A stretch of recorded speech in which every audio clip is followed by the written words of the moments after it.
दोस्तों डेट है आज की 24 अक्टूबर 2025। आर्टिकल का नाम है the United Nation matters as a symbol of possibility, जिसे लिखा है डॉक्टर शशि थरूर ने। आइए समझते हैं डॉक्टर थरूर इस आर्टिकल के जरिए क्या कहना चाहते हैं। 80 साल पहले वर्ल्ड वॉर सेकंड के बाद नेशंस ने मिलकर बनाया था यूनाइटेड नेशंस, एक ऑर्गेनाइजेशन जिसका मकसद था पीस मेंटेन करना और ह्यूमन डिग्निटी को प्रोटेक्ट करना। आज यूनाइटेड नेशंस खुद एक क्रॉस रोड्स पर खड़ा है। दुनिया बदल चुकी है पर यूनाइटेड नेशंस का स्ट्रक्चर अब भी 1945 का ही है। दोस्तों 1945 में दुनिया थी बाइपोलर, एक साइड अमेरिका, दूसरी side Soviet union. Cold war खत्म हुआ तो दुनिया हो गई यूनिपोलर, जहां सिर्फ यूनाइटेड स्टेट्स का डोमिनेंस था। और अब हम जी रहे हैं एक मल्टीपोलर वर्ल्ड में, जहां चाइना, इंडिया, यूरोपियन यूनियन जैसे नए पावर सेंटर्स उभर रहे हैं। नए चैलेंजेस भी आए in the form of climate change, cyber warfare, fake news, terrorism. ये सब ट्रेडिशनल डिप्लोमेसी के मॉडल्स को चैलेंज कर रहे हैं। आज मल्टीलैटरलिज्म में विश्वास कम हो गया है और नेशनलिज्म बढ़ गया है।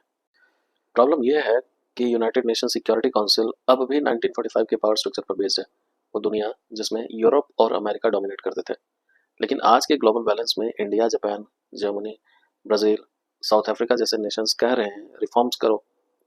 अगर यूनाइटेड नेशन सिक्योरिटी काउंसिल ने अपने स्ट्रक्चर को अपडेट नहीं किया तो यूनाइटेड नेशन अपनी लेजिटिमेसी खो सकता है।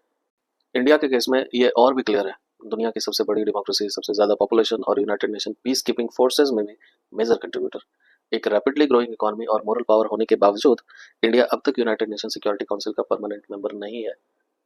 शशि थरूर के शब्दों में यह एक ग्लेरिंग एनोमली है। इंडिया का विजन एक इंक्लूसिव और जस्ट वर्ल्ड ऑर्डर बनाने का है, जो डोमिनेंस नहीं बल्कि डिग्निटी पर बेस्ड हो। देखा जाए तो यूनाइटेड नेशंस के बिना दुनिया इमेजिन नहीं होती। यूएनएचसीआर रेफ्यूजीज को शेल्टर देता है, डब्ल्यूएफपी हर दिन मिलियंस को खाना खिलाता है, यूनिसेफ बच्चों का फ्यूचर सिक्योर करता है, पीस कीपर्स फ्रेजाइल कंट्रीज में स्टेबिलिटी लाते हैं और 2015 में आए sustainable development goals that is SDGs ने पूरी दुनिया को एक कॉमन विजन दिया। लेकिन रियलिटी ये भी है, वीटो पावर का मिसयूज होता है, फंडिंग पॉलिटिसाइज्ड होती है और जब पावरफुल नेशंस रूल तोड़ते हैं तो यूएन बेबस दिखता है। इंडिया की फॉरेन पॉलिसी का कोर है नॉन अलाइनमेंट और स्ट्रेटेजिक ऑटोनॉमी।